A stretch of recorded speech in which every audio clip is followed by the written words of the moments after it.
edition of the Cairo Water Week has convened in Egypt. The week-long gathering stands as one of Africa's most influential water platforms, driving meaningful dialogue and collaboration on issues of water security, infrastructure investment, and of course climate adaptation.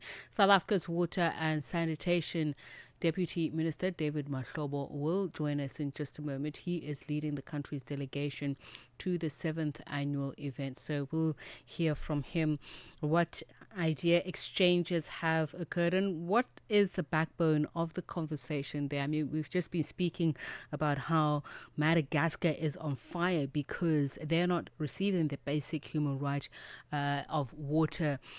So let's hear what the ideas are on infrastructure, qualitative infrastructure, and reliable infrastructure from Cairo. A very good evening to you, Deputy Minister. Much appreciated for you taking the time to join us and tell us what is happening in Egypt at the moment. No, thank you very much, Tsepiso, and to all your viewers across the length and breadth of our continent. We've joined the normal Cairo Water Week. It's about innovative solutions for climate resilience and water sustainability. In the main, we're just left with about 5 years before we reach 2030, wherein the world should have achieved the SDG goals. We know now that Africa will be mostly affected. Currently, more than 2.4 billion people in the world have no access to clean drinking water, 3.6 billion no access to sanitation, and more than 2.4 billion people are living in water stress catchment. We just, as South Africa, as well, going to be hosting the G20, you'll recall, we called an Africa investment program that was led by His Excellency President Cyril Ramaphosa and our ministry, wherein we were able to raise about 10 to 12 billion US dollars to try to close the gap of 30 billion per year. Here, we are looking at mechanism on how are we going to finance most of these Africa's requirements, especially for water, and at the very same time, the imperatives of climate change. Remember, there are many commitments that have been made at the UN level, and most of these commitments have not been fulfilled, and these promises, because these other countries that have obligation, they've decided to redirect their resources to their own national interest. But equally, we are also looking at a very sensitive issue here on how, as Africa, we can be able to collaborate around the issues of shared water causes. In the main, you know, the example in Southern Africa, we're sharing our water resources with Zimbabwe, Botswana, Lesotho, and others, and how our cooperation has worked, because water doesn't know any boundaries, it doesn't know any ideology. But there are still challenges here around the question of the Nile River Basin system. And we've also encouraged them to say, let them actually avoid confrontation, let them dialogue, find ways to collaborate for a win-win. But we're also calling for private sector involvement. They have the biggest role that they can play. In our own country, we are looking at reforms where we are calling for concessions, looking at issues of special purpose vehicle, so that we can be able to invest more around the issues of dealing with our own backlogs. But more importantly, the role of building institutions. Institutions are very important so that they can be able to outlive individuals and personalities, whether at the management of water at a local level, whether it's at a catchment management level, and how other sectors, agriculture and tourism, can play their part. So you have mentioned the Nile River. When one looks at the theme, water for peace and prosperity, there is no better place to have a case study than the Nile River, given the fact that I think it's 10 countries that it borders, that there has been conflict over this resource. But most importantly, I think coming off that is this point of balancing security with socio-economic development. What has come out of those talks there, given the fact that Egypt is one of the most water scarce countries per capita? We have insisted ourselves when I made the input on behalf of our country and sharing our experiences in SADC, that it is going to be very important that water has to be respected as the biggest contributor to peace and development and shared prosperity, especially at a regional level. And we are calling upon that there should be processes where countries enter into an agreement, in other words, protocols, as part of the UN broader processes around watershed causes.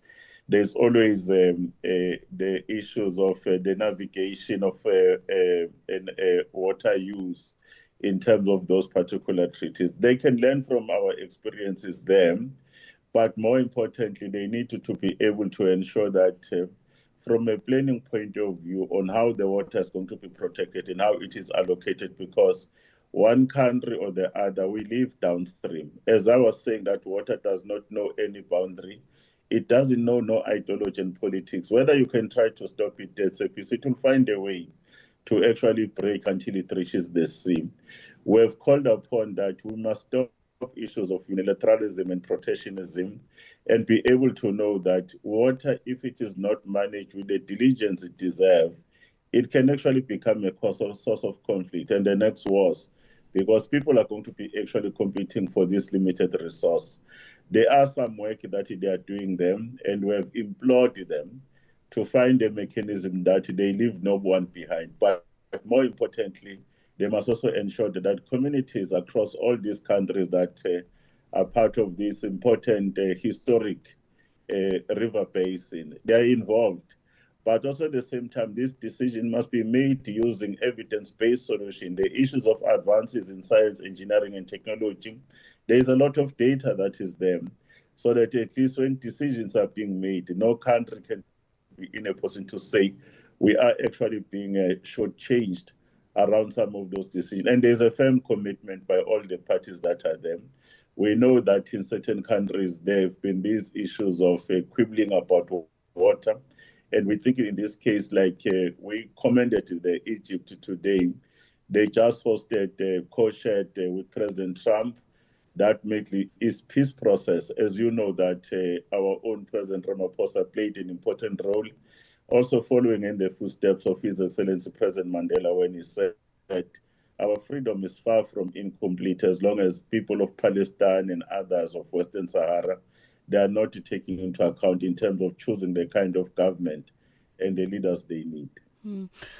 So just back to, and obviously still on the theme of conflict and conflict resolution. So when we talk about water equity, migration is a major source of challenge, not only for Egypt, but so is it for South Africa. And you spoke about data, and I'm wondering what risk models then are being presented at the conference to ensure that, for instance, urban water networks, leak reduction, and all of that are resolved, but also ensuring that rural and agricultural regions are able to feed into areas that may have water scarcity that is beyond infrastructure. One of the biggest things that the issue around migration, whether it is inward migration on the basis that people are looking for issues of opportunities, especially in major cities, there is a lot of urbanization that is happening. And that particular influx, most governments, including the metros, they are found wanting because they never planned ahead of the curve in terms of investment on infrastructure. Infrastructure, in most cases, especially at home, it has been overstretched or oversaturated. In the main, is breaking down, and the issues of lack of maintenance.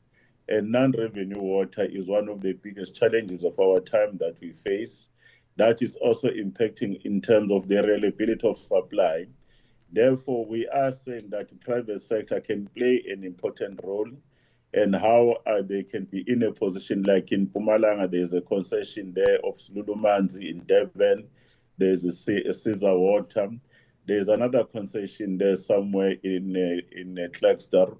These are some of the examples that we're making.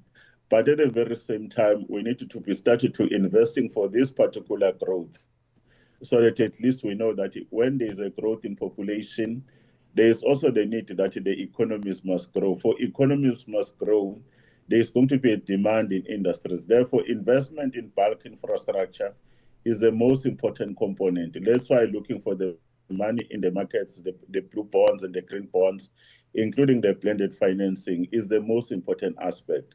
But for rural communities, governments must improve in terms of spatial transformation. The country must be able to respect that rural communities, they are sitting on an endowment. They too, they need infrastructure, either for food production and other energy production. If you don't have infrastructure like energy, water, transport, the goods and services that they produce will never be in a position to be transported. Therefore, development of rural infrastructure in terms of building of dams, ecotourism, but more importantly, issues of exploration of groundwater in terms of the boreholes is an important component that those communities in rural areas must never be left behind, including their own needs around issues of subsistence farming, food security. But if they started to produce more, they are the centers that can ensure that that particular nexus between energy, water, and food can be achieved for most of the countries. Is one of the issues that we're looking at. Some of the ministries that are here are mostly focused on irrigation, like the ministry here in Egypt, and some of these river systems that we need said they must be shared.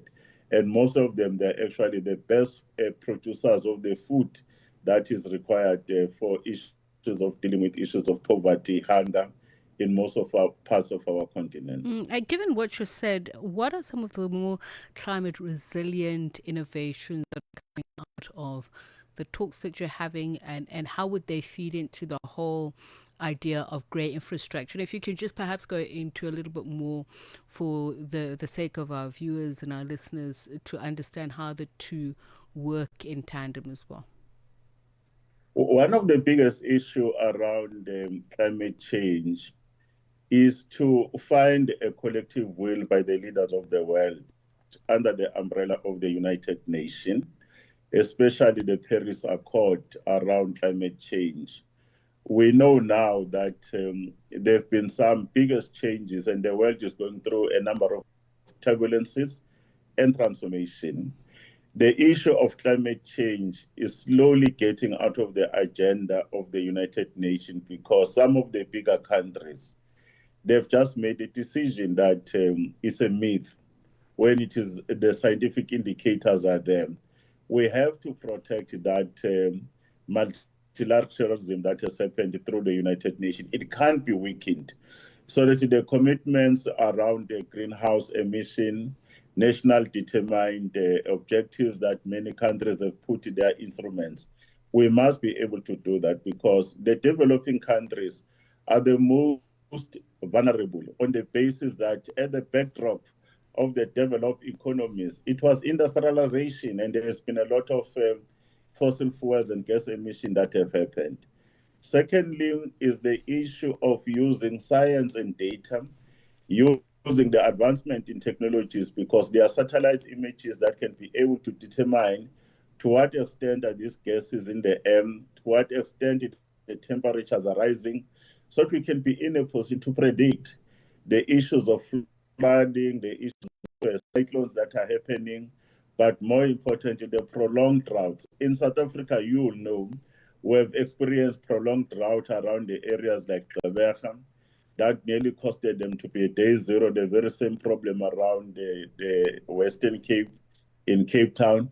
But you know that in the Eastern Seaboard, there have been a lot of rains, especially that Benguela current around Mozambique going to KwaZulu-Natal, Durban, and go to the Eastern Cape, causing devastating impact around infrastructure and livelihoods, including lives that have been lost. Therefore, the issues around early warning system, using data, issues of disaster preparedness is a very important aspect.